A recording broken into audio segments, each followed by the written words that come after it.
I mean, hala. Um, hala. Matchy tayo ng damit. Kaya nga tinanong kita kung ano susuotin mo, di ba? Akala ko tinanong mo lang ako kasi curious ka.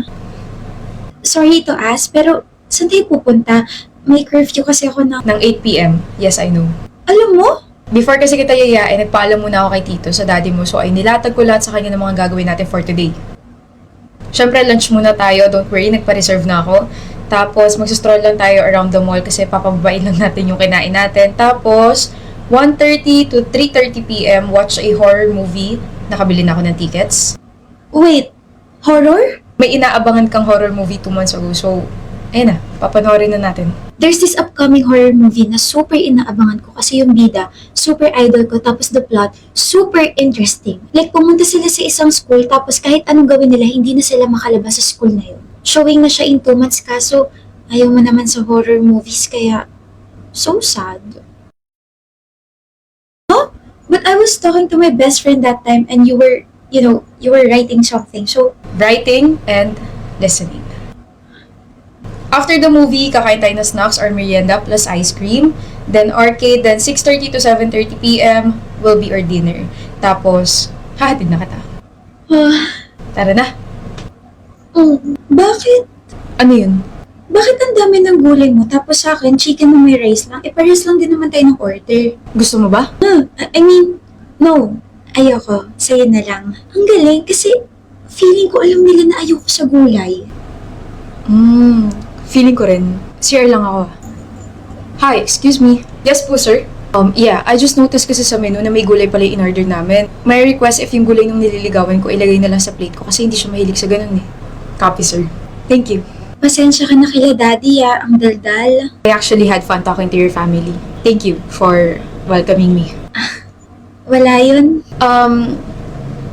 Uwi na ako. Steven, gusto ko lang sabihin na nag-enjoy ako. Ako rin. And, more dates to come. Right. More dates to come.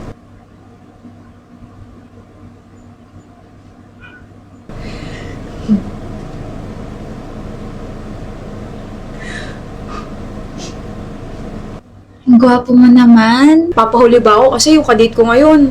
Dati sobrang ganda lang tapos ngayon, lalo pong gumaganda.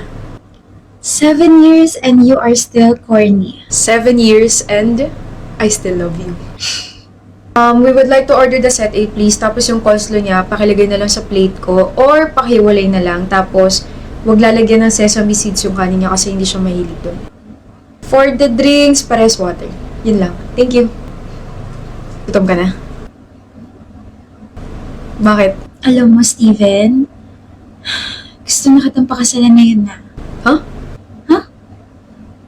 Ano yung sinabi ko? Sabi mo, you wanna marry me right now. That was supposed to be like, sa isip ko lang. I'm sorry, love. Hindi kita pinapressure ha. Kalimutan mo na yun. I mean, of course, I wanna marry you, but it's just that kahit 7 taon na tayo, you're still very consistent. From wanting to match my outfits, fetching me, planning our whole day, such as saan tayo kakain, what are we gonna do, and other stuff. Tapos, you can still remember the small details about me. Please don't get mad, Steven. I'm not mad, Alicia. Na-amaze lang ako kasi we're on the same page. I wanna marry you too. Napansin mo ba bakit walang tao dito sa restaurant? Kasi pina-reserve ko to para sa ating dalawa. Kasi ngayon at dito ako magpo-propose sa'yo. Oh. Binili ko tong singsing na to 4 years ago pero kasi I know you're not yet ready kasi gusto mo munang pag-aralin tsaka patapusin yung isa mong kapatid. Kaya nag-ipon muna ako and here.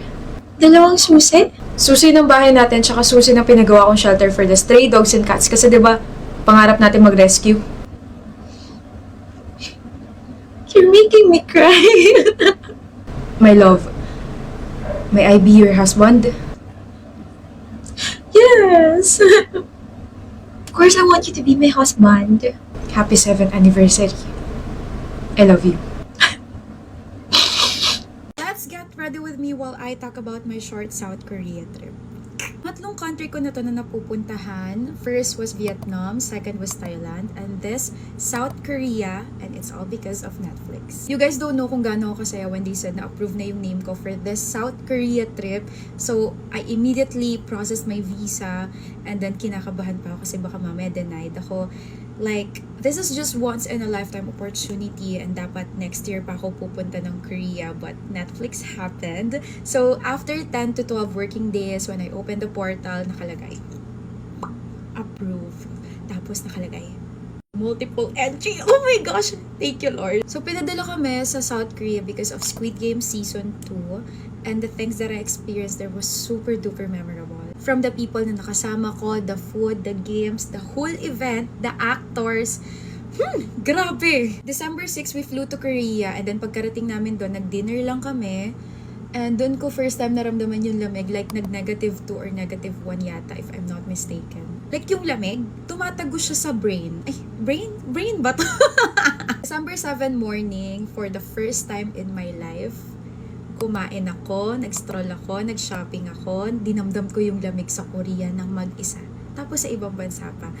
Uy, nako, kakakilig. Masaya pala. Dapat kasi na makakasama ko dun sa morning stroll na yon, sa morning gala. Tulog pa siya, so sabi ko, ayoko naman mabagot sa mismong hotel room ko, kaya sige, I'll just use my brain, my eyes, the maps, and then gagala ako mag-isa. Pero, habang pabalik na ako ng hotel, hindi ako gumamit ng maps. Like, kaka-proud. Mind you, wala po akong sense of direction, kaya grabing fulfillment yun. Nagabihan no, nag-welcome dinner lang ang buong Netflix and yung mga creators galing sa ibang bansa. December 8, pinagsuot na kami ng uniform, yung tracksuit and the shoes from Puma.